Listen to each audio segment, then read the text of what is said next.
se ha considerado la existencia de Dios, el conocimiento de Dios, la naturaleza de Dios. Acabamos de ver los nombres de Dios y por último vamos a mirar el decreto de Dios. El decreto de Dios. Para hacerlo, vamos a apoyarnos. Si alguno tiene la confesión de fe comentada, me voy a apoyar en el bosquejo que el doctor Waldron ofrece acerca de este tema, que me parece que es un orden lógico y fácil de entender. Si usted nota en la confesión de fe, la normal, no la comentada, tenemos que al tema del decreto de Dios, nuestra confesión de fe le da 7 párrafos. Es decir, que es un comentario generoso del decreto de Dios. Y los primeros 2 párrafos del decreto de Dios tiene que ver con el decreto general de Dios de todos los acontecimientos. Ese es el marco general en que lo vamos a ver. El decreto de Dios en general, en todos los acontecimientos. Pero la confesión desde el párrafo 3 al 7, va a dar una precisión. Y es no solamente enseñarnos el decreto de Dios sobre todo, sino especificarnos el decreto de Dios para vida eterna, lo que se llama la predestinación. Así que él va a dar un marco general, cómo opera el decreto de Dios sobre todo, y luego va a tomar uno de los temas específicamente, el decreto de Dios aplicado al tema de la salvación, que son los párrafos 3 al 7. Así que empecemos con lo primero.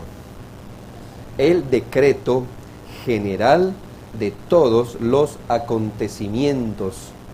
Y miremos en primera medida su universalidad. Es decir,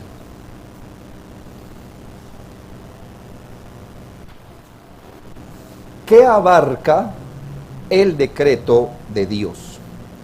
El párrafo 1 de la confesión de fe dice: Dios,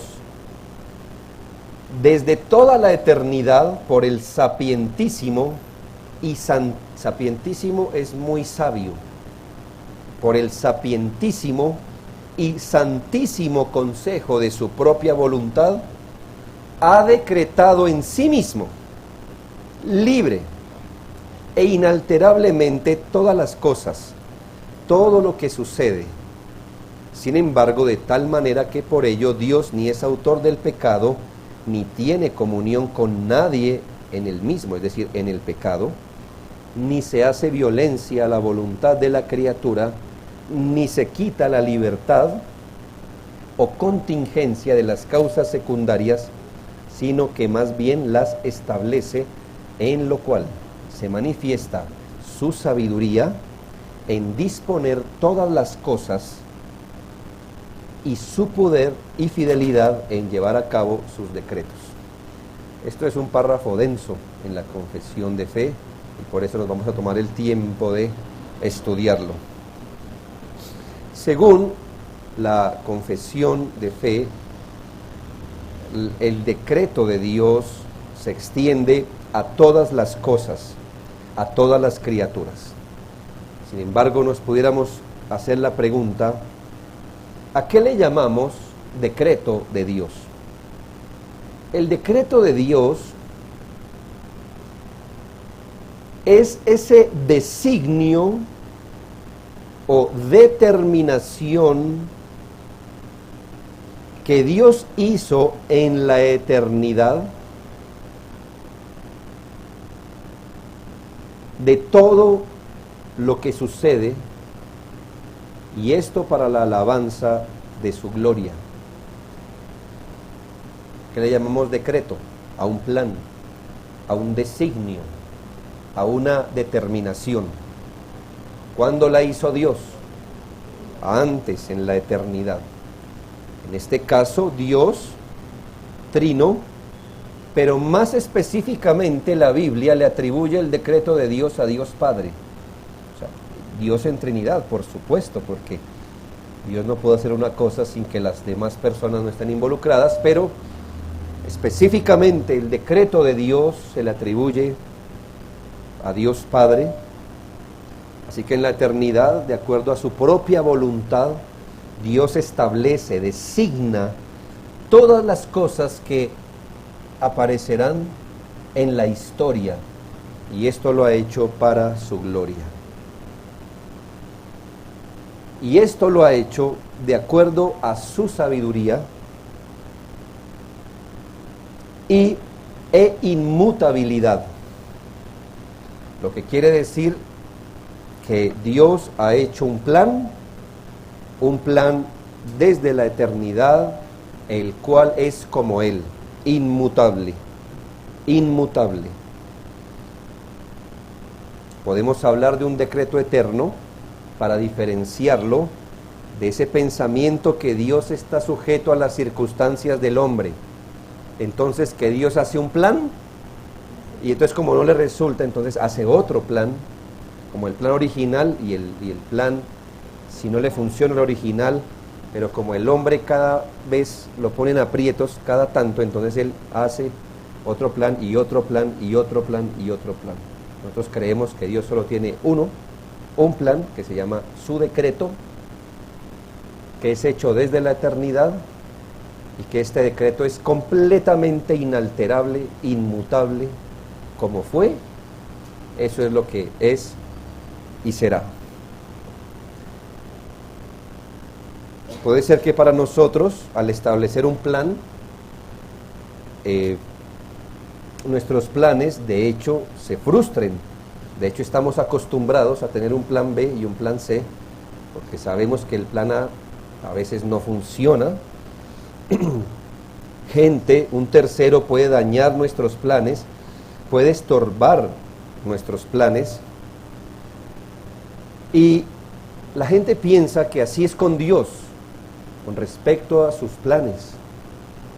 Es más, escuché la otra vez un hombre que dice que al final Dios puede planear cualquier cosa, pero al final es el hombre quien le da permiso o no para actuar. Si usted nació reformado, qué bueno, pero usted no ha reformado antes, usted pensaba así. ¿O qué es eso de la enseñanza del libre albedrío? ¿No?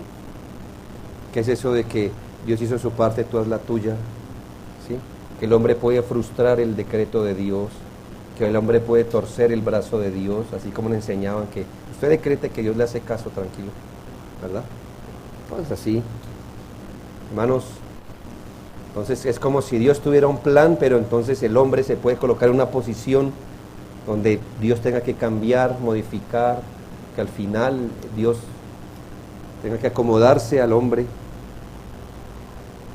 Pero este plan es inalterable, es soberano, es eterno. También es un decreto sabio, dice, según su sapientísimo consejo. Es sabio, hermanos, y esto es bueno saberlo. Hoy la gente tiene profundos conflictos con el decreto de Dios. ¿Cómo puede ser que las cosas pasen como Dios diga? Eso es imposible. Pero entonces creen en el destino, ¿verdad? Mire, lo que el destino le tiene a uno, se lo tiene. Ah, bien, qué bien. Así es, Dios no puede, pero si es el destino, sí puede, ¿verdad? Mire, lo que será, será. Hay cosas que son así en la vida. Entonces la vida tiene vida propia, ¿verdad? Y la vida nos dicta. Es mejor creer eso y no creer que Dios sí hace eso, lo que le atribuimos al destino, la suerte, la vida. Pero hermanos, se habla de un decreto sapientísimo para distinguirlo de esa destinación ciega, aleatoria y sin propósitos. Gente prefiere creer en el destino ciego, así mismo le llaman, en lo aleatorio, sin nada de propósito. Pero la Biblia nos dice que toda la historia corresponde a un plan sabiamente diseñado. y se nos habla de un decreto inmutable para enseñarnos, hermanos, que este decreto es uno y el mismo, siempre es uno, y no cambia, porque Dios es inmutable. ¿Qué tendría que pasar para que Dios cambiara el plan A que tiene? Entonces, de pronto fue que no le funcionó, de pronto es que no, quizás lo planeó bien, pero le faltan fuerzas o capacidad para administrarlo, etcétera, hermanos, pero nada de eso le aplica a Dios, así que Él solo tiene un plan, es inmutable, es como Él. Al hecho, mejor dicho, de hecho, que Dios no cambie en su naturaleza y que Dios no cambie en su decreto, a eso es lo que se le llama la inmutabilidad de Dios. Así que hay dos cosas que lo hacen inmutable, su naturaleza y su decreto. Ahora, le estoy dando una visión general. Rápido, la confesión de fe se adelanta a dos problemas que pueden surgir cuando pensamos en el decreto de Dios. El primero es la relación del decreto de Dios con el pecado. El segundo problema, el decreto de Dios y el libre albedrío del hombre. ¿Por qué se supone que es un problema? Estoy diciendo que, hermanos, mire, si me entendió la definición, el decreto es el plan que Dios ha hecho. Y ese decreto se ve en la historia. Todo lo que ha pasado en la historia, todo lo que pasa y todo lo que pasará en la historia obedece al decreto de Dios. ¿Ya? Todo lo que está pasando hoy, todo lo que ha pasado antes y todo lo que pasará obedece a ese plan de Dios. Y uno pudiera decir, bueno, lo acepto, pero entonces, ¿qué problema habría? El primero de ellos es, si todo lo que pasa aquí es por decreto de Dios, y en este mundo existe el pecado, y se expresa el pecado, entonces el pecado hace parte del decreto de Dios, siendo un Dios santo, hace parte del decreto de Dios.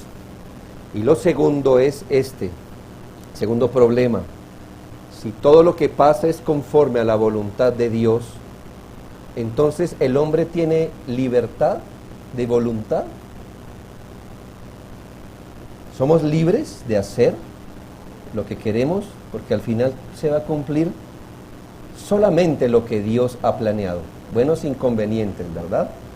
Buenos inconvenientes. ¿Qué respondería usted, querido hermano reformado?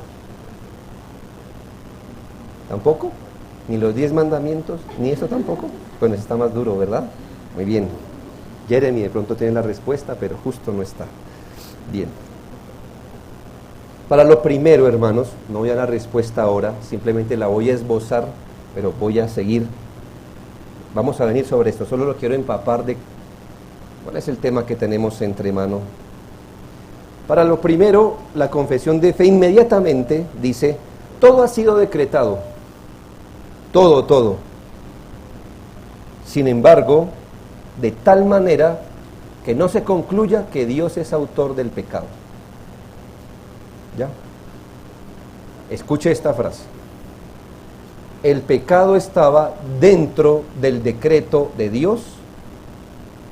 Sí, hermano, estoy afirmando. El decreto estaba, porque si apareció el pecado, entonces ¿de dónde salió? Si decimos que el pecado vino, pero eso no estaba en el plan de Dios, entonces no podemos decir que Dios es soberano, porque apareció algo que no estaba en el plan. Entonces Dios no es soberano.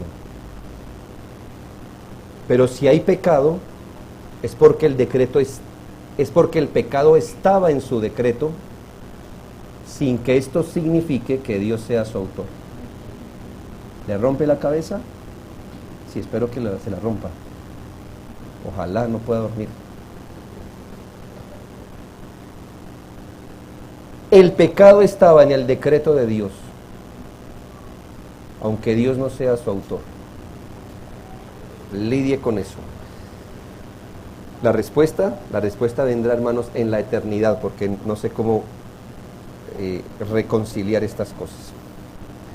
Hermanos, Dios es santo, Dios no puede mandarle pecar a nadie, Dios no se goza en el pecado. Aquí mismo la confesión dice, ni es autor del pecado, ni tiene comunión con nadie en el pecado, pero el pecado estaba dentro del decreto de Dios. Entre las divinas imposibilidades, porque les recuerdo que Dios sea omnipotente no significa que Dios pueda hacer todas las cosas. Tendrá que ver los videos anteriores. La omnipotencia de Dios, cuidado cómo la define. La omnipotencia de Dios no es el atributo que dice que Dios puede hacer todas las cosas. Es una mala definición, porque entonces yo le podía preguntar, ¿Dios puede hacer todas las cosas? Sí. ¿Dios puede pecar? Entonces no puede hacer todas las cosas, ¿verdad? La omnipotencia de Dios dice que Dios puede hacer todas las cosas que van de acuerdo a su carácter o a su naturaleza. Porque hay unas cosas que se llaman las divinas imposibilidades de Dios. Las divinas imposibilidades. Hay cosas que le quedan bien que Él no puede hacer. Es divino que no los pueda hacer. ¿Como qué? Como pecar, como mentir, como negarse a sí mismo. Así hay cosas que Dios no puede hacer. Qué bien. Y le quedan maravillosos. Si no, no sería Dios. Ahora bien, hermanos, Dios no puede pecar. Dios no le puede mandar a nadie a pecar. Dios es santo. Dios ni siquiera tiene comunión con nadie en el pecado. Por eso es necesario que la gente venga a Jesucristo. Aún así, el pecado estaba decretado y Dios no es su autor. Más bien el pecado se ha determinado como autoría de las causas segundas. Hace mucho tiempo el hermano Castañeda nos explicó causa primera, causa segunda.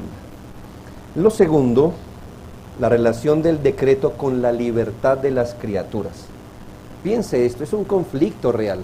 Estamos diciendo que aquí en la historia solo se hace lo que Dios quiere. Solo lo que Dios quiere. Entonces, ¿puede uno hacer lo que uno quiere? ¿O siempre hacemos lo que Dios quiere? Y si queremos lo malo, ¿eso también Dios lo quiere? Duro, ¿no? Qué bueno. ¿Tienen la respuesta? ¿No, verdad? ¿Le duele la cabeza? Qué bien. Estamos hablando del decreto de Dios. De Dios. Hermanos, la relación del decreto de Dios con la libertad de las criaturas y las causas segundas se plantea aquí. Y entendámoslo profundamente o no, podemos comprobar esto, que Dios hace su voluntad a través de la voluntad libre de los hombres. ¿Sí, hermanos? Espero que le dé sentido espiritual. Dios hace su soberana y libre voluntad a través de la voluntad libre de los hombres. Dios hace lo que quiere siempre. Y el hombre hace lo que quiere siempre. Ya le explicaré eso. Pero al final, solo Dios, solo se hace la voluntad de Dios. Un buen ejemplo es Hechos 4, 27 y 28. Note que la Biblia no se esfuerza por explicarnos esta complejidad, simplemente la declara. Hechos 4, 27 y 28. Porque verdaderamente se unieron en esta ciudad contra tu santo Hijo, a quien ungiste, Herodes y Poncio Pilato, con los gentiles y el pueblo de Israel. Está diciendo el apóstol, vea, verdaderamente, estas personas verdaderamente orquestaron todo para matar a tu Hijo Jesús, para hacer cuanto tu mano y tu consejo habían antes determinado que sucediera. Bueno, aquí podemos preguntar, ¿fue Pilato, Herodes, los gentiles y el pueblo de Israel libre en dañar su corazón para Jesús, orquestar matarle? Pues fueron completamente libres. Aquí dice que se unieron, dice verdaderamente se unieron, no se unieron simbólicamente, se unieron de verdad. Ellos mismos pensaron hacer mal contra el Hijo de Dios. Se reunieron, hicieron concilio, de su propio corazón salió esta idea. Y al hacerla, ¿qué hicieron? Para hacer cuanto tu mano había antes determinado que sucediera. ¿Se cumplió la voluntad de Dios? Sí. ¿Y la de la criatura? También. ¿Cómo usted explica eso? Que Dios hace su voluntad a través de la voluntad libre de los hombres. Qué complejo, ¿no le parece? Si ellos no hubieran hecho su voluntad, ¿por qué serían juzgados? Ellos podrían decir, hicimos lo que estaba antes determinado, pero fueron juzgados. ¿Por qué? Porque nadie sabe lo que está antes determinado. Actuaron libremente, fueron juzgados por eso. Pero Dios hizo su plan, la hizo a través de Herodes, la hizo a través de Poncio Pilato, la hace a través del diablo cada tanto. Su propia voluntad.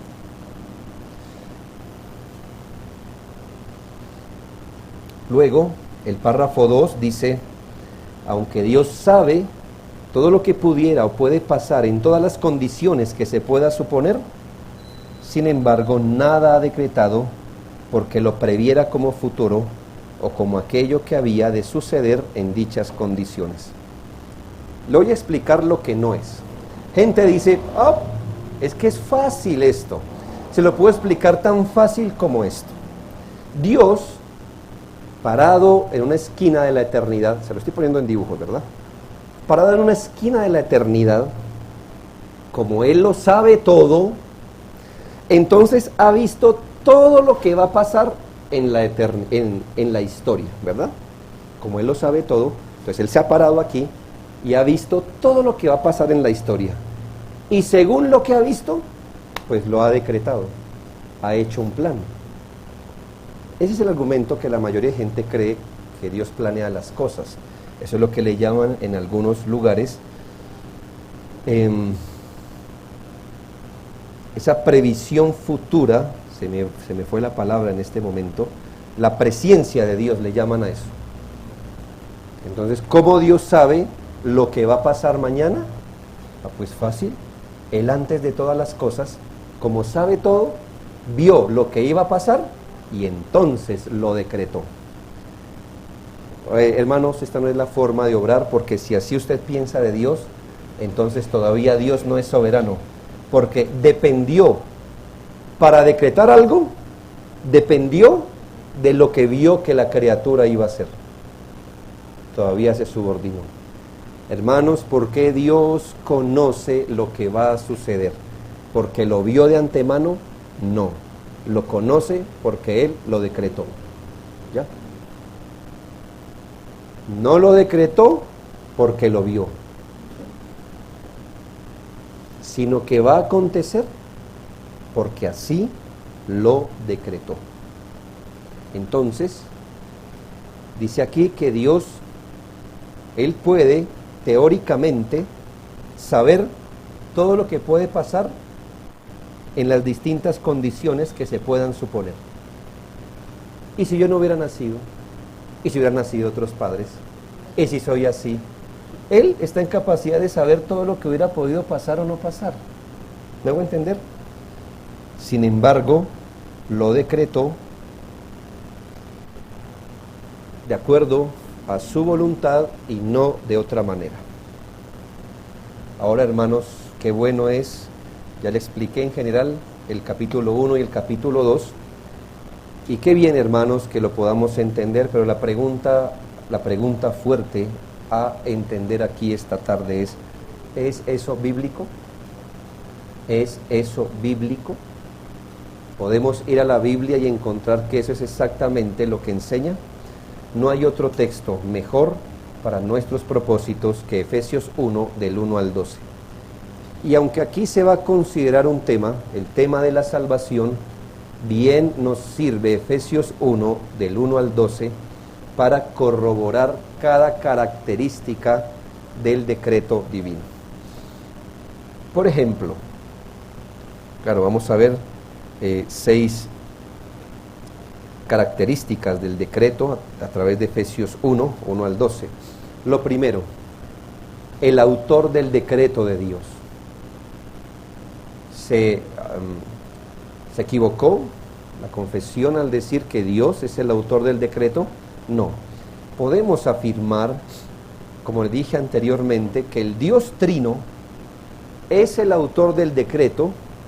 Sin embargo, más específicamente, en el Dios Trino es al Dios Padre quien es el autor. Ahora, en Efesios 1, versículos 3 y 4, eso es lo que exactamente nos dice. Ese es un texto muy fuerte, muy denso en la Biblia, pero note cómo dice el versículo 3. Bendito sea el Dios y Padre de nuestro Señor Jesucristo, que nos bendijo con toda bendición espiritual en los lugares celestiales en Cristo, según nos escogió en Él antes de la fundación del mundo, para que fuésemos santos y sin mancha delante de Él. ¿Quién es el autor del decreto de todas las cosas? El Dios y Padre. ¿Y quién es el autor del decreto de la salvación? Porque ahí dice, nos escogió en Él para ser santos y sin mancha. Dios Padre. Dios es el autor del decreto. Segundo, la causa del decreto de Dios. La causa. Estamos tratando de ir en qué hizo que Dios decretara tal cosa. ¿Qué hizo que Él estableciera esto y no otro? ¿Por qué las cosas han pasado así y no de otra manera? ¿Por qué A y no B? ¿Por qué el camino de la izquierda y no de la derecha? ¿Por qué? ¿Por qué Él planeó así? ¿Qué lo llevó a Él desde antes de la fundación del mundo a decir, las cosas las planeo así y las cosas serán ejecutadas así? ¿Qué lo llevó? Debemos decir, hermanos, que solamente su libre y soberana voluntad. ¿Por qué esto es así? Porque Él lo quiso.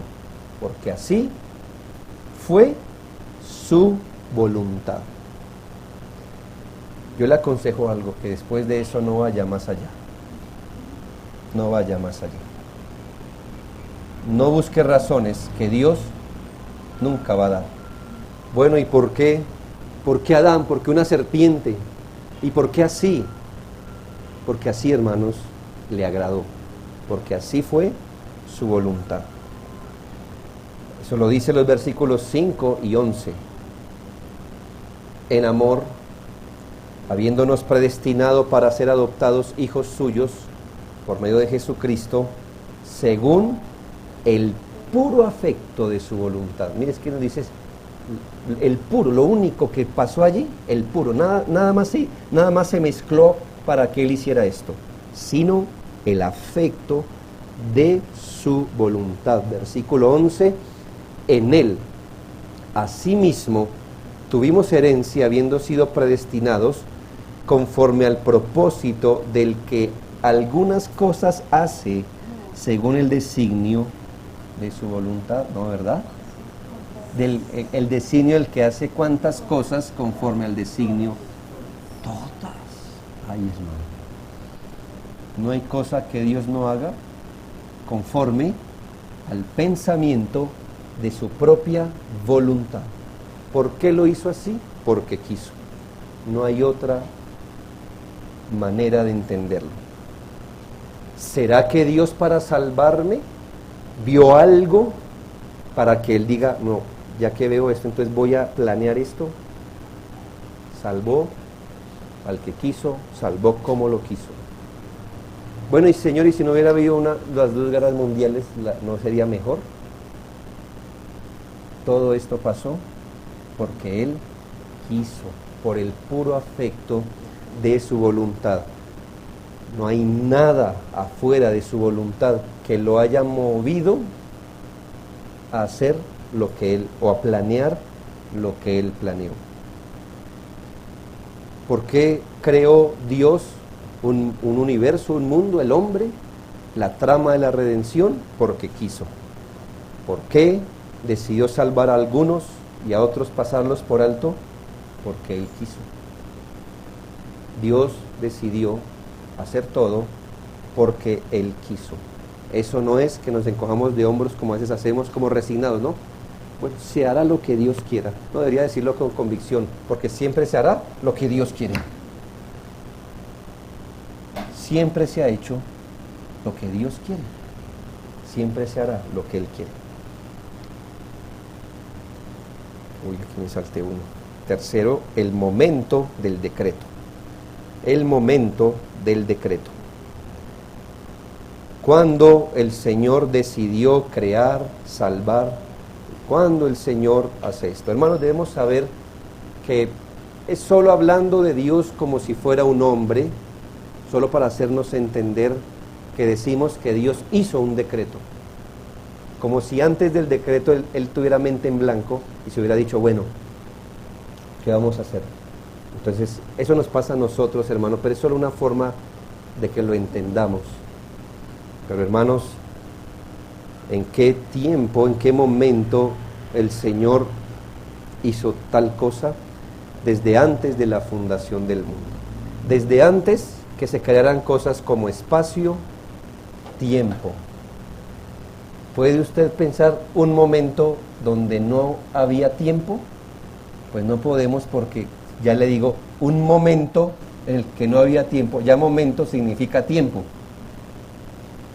Entonces, ni siquiera las palabras pueden arrojarnos, pero vamos a suponer algo, que aquí empezó el tiempo no existía, pero aquí empieza el segundo 1.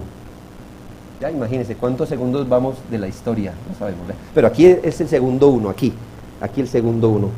Pues el decreto se hizo, hermano, por allá, allá. Eterno, hermanos. Versículo 4.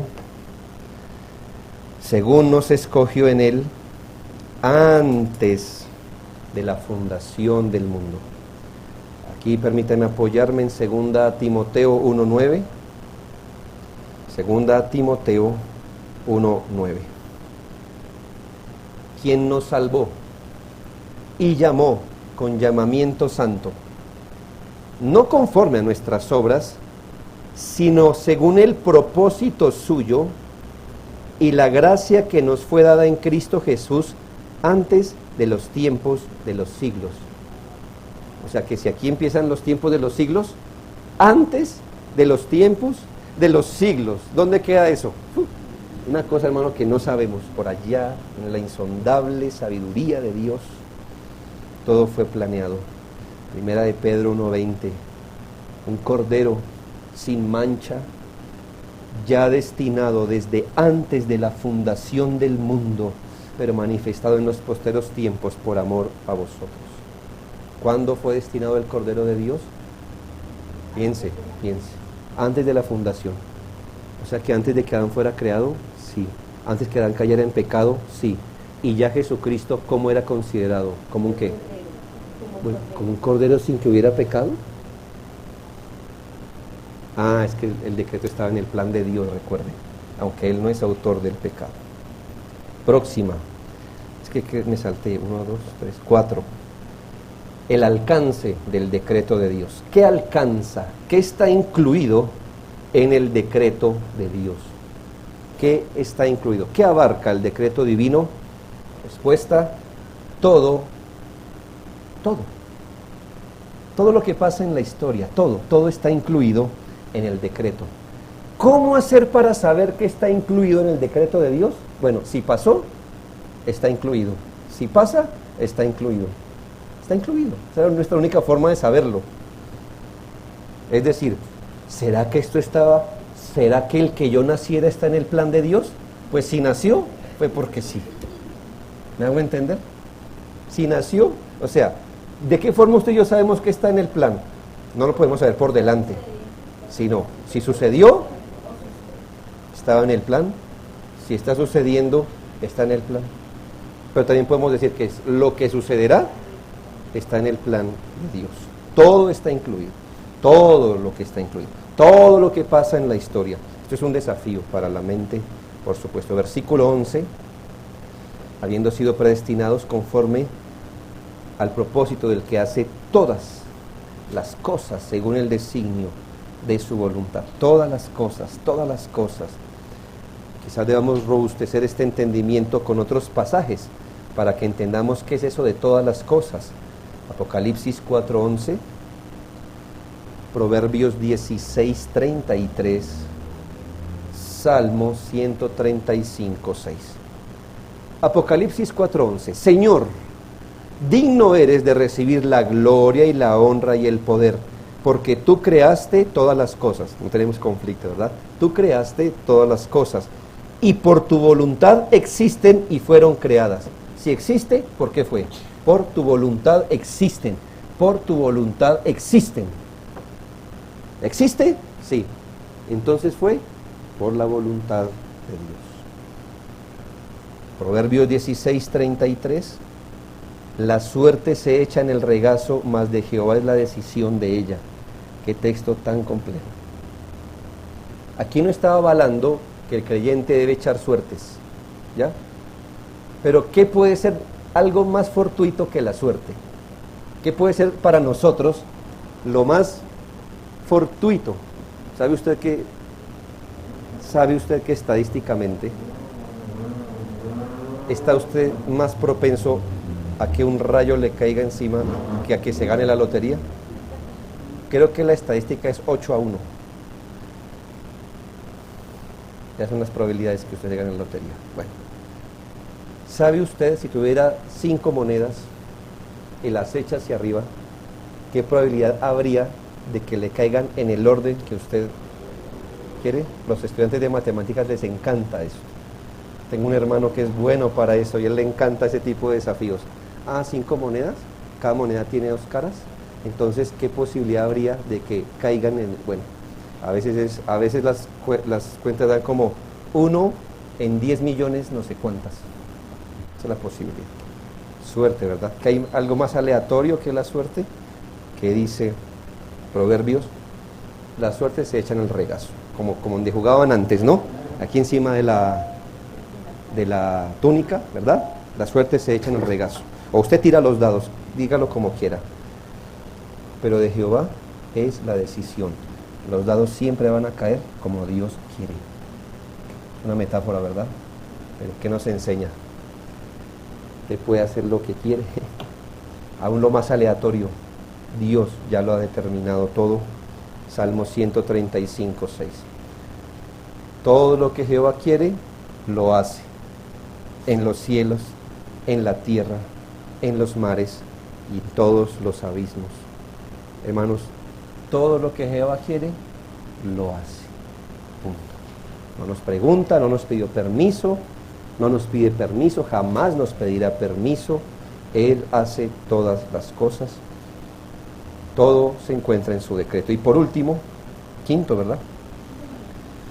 El objetivo del decreto de Dios. ¿Por qué Dios desde toda la eternidad ordena la creación, la caída y la redención? ¿Por qué Dios ordena cada asunto en la historia? ¿Por qué Dios teje toda esta trama? ¿Por qué desde la eternidad, hermano, ha planeado eso? Solamente una causa: para su propia gloria. ¿Qué quiere hacer el Señor al hacer todo esto? Exaltarse Él mismo, glorificarse Él mismo. No, hermanos, no somos el centro del decreto. No somos el sol de los planes de Dios. Los planes de Dios tienen ya un centro, un propósito. No es el hombre, no es la salvación, no es la iglesia, con todo lo estimado que Él estima su propia iglesia. El centro y único fin y objetivo de los planes de Dios es Él. Y lo hizo para su propia gloria. Los versículos 6 y 11. Para alabanza de la gloria de su gracia, con la cual nos hizo aceptos en el amado. ¿Por qué nos hizo aceptos en el amado? A un grupo de individuos que creerán y serán salvos para la alabanza de la gloria de su gracia. Y el versículo 11, a fin de que seamos para alabanza de la gloria de su gloria, nosotros los que primeramente esperábamos en Cristo. Bien.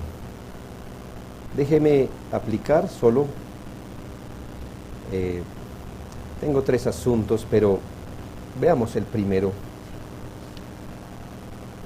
Mire, quiero concluir una implicación previa. 1, nada frustra el decreto de Dios. 2, nada escapa del decreto de Dios. Y 3, nada condiciona el decreto de Dios. 1, nada frustra el decreto de Dios. 2, nada escapa del decreto de Dios.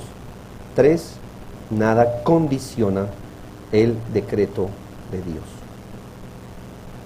Primero, nada frustra el decreto de Dios. Y miraremos lo demás a las 5. ¿Qué estamos diciendo con que nada frustra el decreto de Dios? Miren, hermanos, cuando estudiamos la voluntad de Dios, debemos saber que la voluntad de Dios, así como se nos plantea en las Escrituras, tiene 2 aspectos. Escuche bien, yo no dije que Dios tiene 2 voluntades. Estoy diciendo que la voluntad de Dios tiene 2 aspectos. Un aspecto de su voluntad se llama o se conoce como la voluntad decretiva, que también se conoce como la voluntad secreta o soberana de Dios. El otro aspecto de su voluntad, porque así a veces la Biblia habla, cuando habla de la voluntad de Dios, a veces la palabra voluntad de Dios en la Biblia o sus sinónimos hacen referencia, ya le dije, a ese decreto secreto que él conoce. Pero ese segundo aspecto, también cuando la Biblia habla de voluntad de Dios, a veces se habla de voluntad preceptiva, o la voluntad de Dios que nos viene a través de preceptos. De esas 2 maneras la Biblia puede hablar de la voluntad de Dios. Por eso es que nos toca ser muy específicos, porque a veces cuando la Biblia dice la voluntad de Dios, puede estar haciendo referencia a su decreto secreto, soberano. Y a veces cuando dice voluntad de Dios, con esa misma palabra, no está señalando hacia su decreto secreto, sino hacia los preceptos que nos ha dado a nosotros para obedecer. Ejemplo, todo, lo leímos en Efesios, ¿no? Del que hace todas las cosas según el designio de su voluntad. Quiere decir, ¿de qué? De su decreto, de su plan soberano, punto. Pero también el Señor Jesús nos enseñó a orar: hágase tu voluntad. ¿Será que le estamos diciendo a Dios, ay Señor, cumple tu decreto? Ese lo va a cumplir. Pero ¿qué estamos diciendo? Haz tu voluntad. Señor, queremos ver que tus preceptos, tus normas, tu ley se haga aquí. ¿Me hago entender? 2 maneras en que se usa la palabra voluntad. A mí me sirve, hermanos, que la voluntad de Dios es como un librito así. No es así, hermanos, por favor. No piense de Dios así. Pero, hermanos, déjeme ayudarle. Todo lo que Dios quiere hacer está así, ¿ya? Como si fuera así. Hay una parte que solo Él ve, y que nadie más la ve. Pero hay otra parte que los demás ven. Es un solo libro que manifiesta lo que Dios quiere. Lo que Dios quiere soberanamente y lo que Dios manda soberanamente. Lo que Dios ordena soberanamente. Lo que pasa es que esta parte de la voluntad, su voluntad secreta o soberana, solo Él lo ve. Así que todo se va a hacer de acuerdo a lo que Él ve. ¿Sí ve? Pero usted y yo nos debemos regir, ¿cómo? Con lo que vemos. Con esto. ¿Sí usted lo está viendo? Así es la voluntad de Dios en sus preceptos, en sus leyes. Dios guía al mundo por esto, por su decreto, ordena a los demás andar por esto, y usted será juzgado por lo que hizo con respecto a esto, aunque usted nunca se va a salir de esto, ¿ya? ¿Era mejor así? Hermanos, ninguno de nosotros está autorizado para, Señor, muéstrame esto. Esto Él solo lo sabe, y esa es su potestad. Ser Dios, ver esto y ejecutar esto. Él ni siquiera asome la nariz aquí. No hemos podido con esto. Pero esto es lo que usted y yo deberíamos saber. Deuteronomio 29:29. Las cosas secretas pertenecen a Dios, pero las reveladas son para vosotros. Para vosotros. Hay una voluntad secreta que siempre vamos a hacer. Una voluntad revelada que con la ayuda del Señor esperamos cumplir. Y esto me permite ser claro en esto. Nadie frustra el decreto de Dios. Es decir, nadie frustra su voluntad decretiva. ¿Por qué le digo? Porque su voluntad de preceptos siempre se cumple. No, hermanos. Todo pecado es una violación y transgresión a su voluntad preceptiva. Pero hermanos, le estoy diciendo, no que nadie frustra la voluntad preceptiva de Dios, porque esa se frustra, cada tanto se frustra. Lo que le estoy diciendo es que nadie frustra la voluntad decretiva o secreta o soberana de Dios. Nadie puede resistir su voluntad en ese aspecto, siempre logra todo lo que se propone, nada interfiere, nada frustra el decreto. Proverbios 19:21, muchos pensamientos hay en el corazón del hombre, mas el consejo de Jehová permanecerá. Notemos cómo es el consejo o propósito de Dios, que aunque el hombre tenga muchos pensamientos, al final, ¿qué prevalecerá? El consejo de Jehová. Lo que Él va a hacer, hermano, lo va a hacer. Isaías 14:24 al 27. Isaías 14:24 al 27 dice: Jehová de los ejércitos juró diciendo: ciertamente se hará de la manera que lo he pensado y será confirmado como lo he determinado. Como que, ¿quién frustra esa frase? Dios dice y lo juró. Ya que lo hubiera dicho, es garantía de que lo va a hacer. Pero lo dijo y lo juró. ¿Qué dijo y juró? Haré de la manera que lo he pensado, será confirmado como lo he determinado. En su contexto era una cosa, pero hermanos, se puede aplicar a todo. El Señor dice, lo planeé, lo haré. Además, si lo juré, ¿cuánto más? Así que lo que Dios ha hecho, nadie lo estorba, lo frustra, lo anula.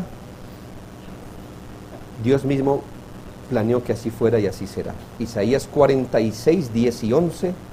Isaías 46:10 y 11, que anuncio lo por venir desde el principio y desde la antigüedad lo que aún no era hecho, que digo, mi consejo permanecerá y haré todo lo que quiero, que llamo desde el oriente al ave y de la tierra lejana al varón de mi consejo.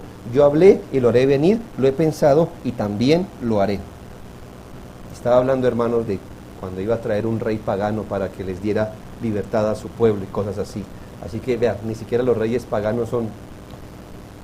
Él lo va a hacer y lo hará. Y lo hará. Salmo 115:3 y Salmo 135:6. Salmo 115:3, Salmo 135:6 dice lo mismo. Nuestro Dios está en los cielos, todo lo que quiso ha hecho. Todo lo que quiso ha hecho. Pero vayamos a Romanos 9:19, una de las declaraciones más conocidas sobre el decreto de Dios. Cuando el apóstol Pablo está hablando del decreto de Dios y de la salvación, hay muchas cosas que hasta usted y yo estamos preguntando ahorita, ¿no? Pero, ¿y esto? Y yo sé que no es por evitarme responder preguntas después de esta clase, pero al menos le quiero dar un principio antes de que pregunte. El apóstol Pablo está tocando un tema complejo y dice, el Señor ha elegido a unos para salvación, otros serán condenados y esos condenados Dios los juzgará. Y entonces Romanos 9:19, el apóstol se hace una pregunta como como recogiendo, ¿verdad? Pero me dirás pues, ¿por qué inculpa? Porque ¿quién ha resistido su voluntad? Es decir, está bien, Pablo, acepto que Dios escoja a unos para salvarlos, pero si Dios no escoge a otros para salvarlos y ellos se condenan, ¿por qué los va a condenar? Si fue el que no los escogió. ¿Y sabe qué dice el apóstol? Oh, no, sí, no, perdón.